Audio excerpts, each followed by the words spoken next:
जय श्री कृष्णा। राधे राधे प्रिय भक्तों। 5 दिनों के त्यौहार दिवाली में चौथे दिन गोवर्धन पूजा की जाती है। ये पर्व कार्तिक मास के शुक्ल पक्ष की प्रतिपदा तिथि को मनाया जाता है। ये दिन लोगों को प्रकृति की महत्ता को समझाता है। इस दिन घरों में गोवर्धन पर्वत बनाया जाता है और भगवान श्री कृष्ण की प्रतिमा बनाई जाती है। इसके बाद शाम के समय गोवर्धन पर्वत और भगवान श्री कृष्ण की पूजा अर्चना होती है। उन्हें अन्नकूट और कढ़ी चावल का भोग लगाया जाता है। इस साल दिवाली 12 नवंबर की है, लेकिन गोवर्धन पूजा की तिथि को लेकर लोगों में कन्फ्यूजन है। आपको बता दें, अब की बार कार्तिक माह के शुक्ल पक्ष की प्रतिपदा तिथि की शुरुआत 13 नवंबर दिन सोमवार को दोपहर 2:56 से हो रही है और समापन अगले दिन 14 नवंबर दिन मंगलवार को दोपहर 2:36 पर होगा। हिंदू धर्म में उदया तिथि को विशेष महत्व दिया जाता है। ऐसे में गोवर्धन पूजा का पर्व 14 नवंबर को मनाया जाएगा। इस दिन गोवर्धन पर्वत बनाकर शाम के समय पूजा की जाती है और गोवर्धन पूजा का शुभ समय शाम 5:25 से रात 9:36 तक रहेगा। गोवर्धन पूजा प्रकृति को समर्पित त्योहार है। माना जाता है इस दिन भगवान श्री कृष्ण ने इंद्रदेव का घमंड तोड़ा था और गोवर्धन पर्वत को अपनी कनिष्ठा उंगली पर उठाकर ब्रजवासियों की जान बचाई थी और लोगों को प्रकृति की सेवा और पूजा करने का संदेश दिया था। ये दिन कार्तिक मास की शुक्ल पक्ष की प्रतिपदा का दिन था। तब से इस दिन गोवर्धन पर्वत की पूजा की जाती है। भगवान को सभी तरह के मौसमी सब्जियों से तैयार अन्नकूट का भोग लगाया जाता है। गोवर्धन पूजा के दिन गोबर से गोवर्धन बनाकर उसे फूलों से सजाया जाता है। गोवर्धन पूजा शाम के समय की जाती है। पूजन के दौरान गोवर्धन पर धूप, दीप, पुष्प, रोली, अक्षत, प्रसाद आदि चढ़ाया जाता है। खील, बतासे और अन्नकूट का भोग लगाया जाता है। इसके बाद गोवर्धन पूजा की कड़ी पड़ी जाती है। इसके बाद गोवर्धन की 7 परिक्रमा करते हुए जयकारे लगाते हैं। अब मैं आप लोगों को गोवर्धन पूजा के दिन सुनी जाने वाली बहुत ही पावन कहानी जो है वह सुनाने वाली हूँ। तो आप लोगों को पूर्ण श्रद्धा भाव के साथ में यह कहानी सुनना है ताकि भगवान श्री कृष्ण आपके जीवन के हर एक संकट को दूर करके और आपके जीवन में खुशियाँ ही खुशियाँ भर दें। देखिए, इस कथा में आपको अब मैं बताती हूँ कि एक दिन भगवान श्री कृष्ण ने देखा कि पूरे ब्रज में तरह तरह के मिष्ठान तथा पकवान बनाए जा रहे हैं।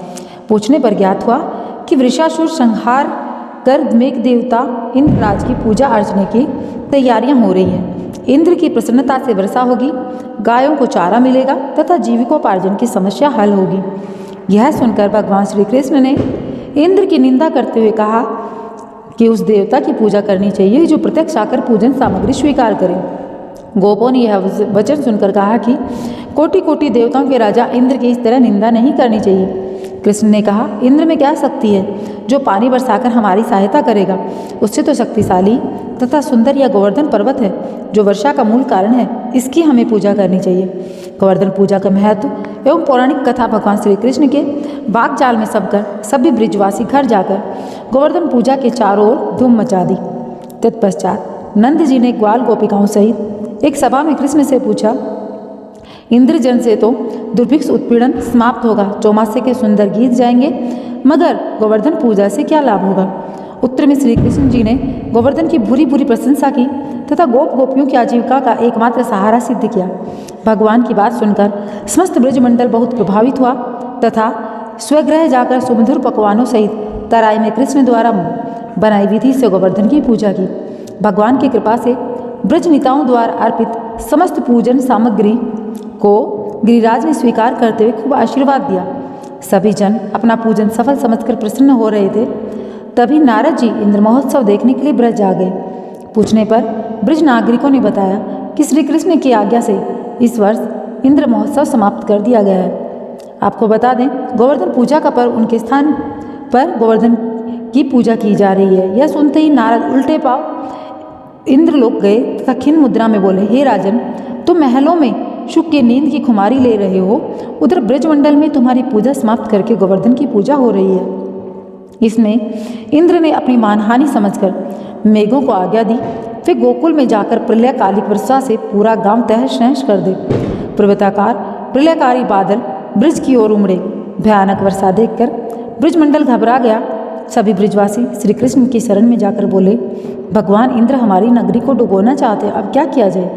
श्री कृष्ण ने सांत्वना देते कहा कि तुम लोग अपनी गौ सहित गोवर्धन की शरण में चलो, वही तुम सबकी रक्षा करेगा।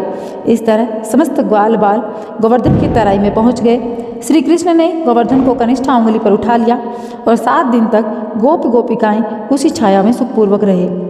भगवान की कृपा से उनको एक भी छींटा नहीं लग पाया। इससे इंद्र को महान आश्चर्य हुआ। तब भगवान की महिमा को समझकर तथा अपना गर्व नष्ट करके इंद्र स्वयं ब्रिज आए और भगवान कृष्ण के चरणों में गिरकर अपनी मूर्खता पर महान पश्चाताप किया। 7वें दिन भगवान ने गोवर्धन पर्वत को नीचे रखकर इसी भांति प्रतिवर्ष गोवर्धन पूजा करके अन्नकूट उत्सव बनाने की आज्ञा दी। तभी से यह उत्सव अन्नकूट के नाम से मनाया जाने लगा।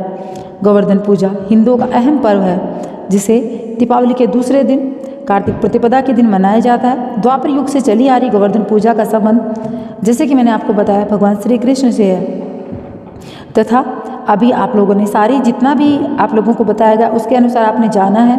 अब बता देते हैं कि इस दिन महाराष्ट्र में बाली प्रतिपदा या पड़वा के रूप में मनाया जाता है। यह आमजन में प्रचलित एक मान्यता के अनुसार राजा बलि पर विजय के उपलक्ष्य में मनाया जाता है। कार्तिक महीने के शुक्ल पक्ष की प्रतिपदा से गुजराती नववर्ष की शुरुआत होती है। इस दिन व्यापारी लोग अपने नए हिसाब किताब तथा बही का श्री गणेश करते हैं। उत्तर भारत तथा देश के अधिकतर हिस्सों में गोवर्धन पूजा को मनाने के पीछे का मुख्य कारण भगवान श्री कृष्ण से जुड़ा मानते हैं। यहाँ के लोग वर्षा होने पर इंद्रदेव की पूजा अर्चना किया करते थे, जैसा कि मैंने आपको बताया है। तो अब बाद में उसके बाद जैसे ही श्री कृष्ण के ने बताया, उसके बाद से गोवर्धन पर्वत की पूजा होने लगी। अब की बार का मुहूर्त मैंने आप लोगों को बता दिया है और संपूर्ण विधि विधान के साथ में सारी चीज़ें मैंने आप लोगों को साथ शेयर की हैं। अब मैं आप लोगों से एक निवेदन करना चाहूँगी कि अगर आपने अभी तक चैनल को सब्सक्राइब नहीं किया है तो चैनल को सब्सक्राइब कर लें और कमेंट बॉक्स में लिख दें जय श्री कृष्ण, राधे राधे। भगवान श्री कृष्ण से मैं यही कामना करती हूँ कि आप सभी भक्तों के जीवन के सारे कष्ट हर के आपके जीवन में सिर्फ और सिर्फ खुशियाँ रहें।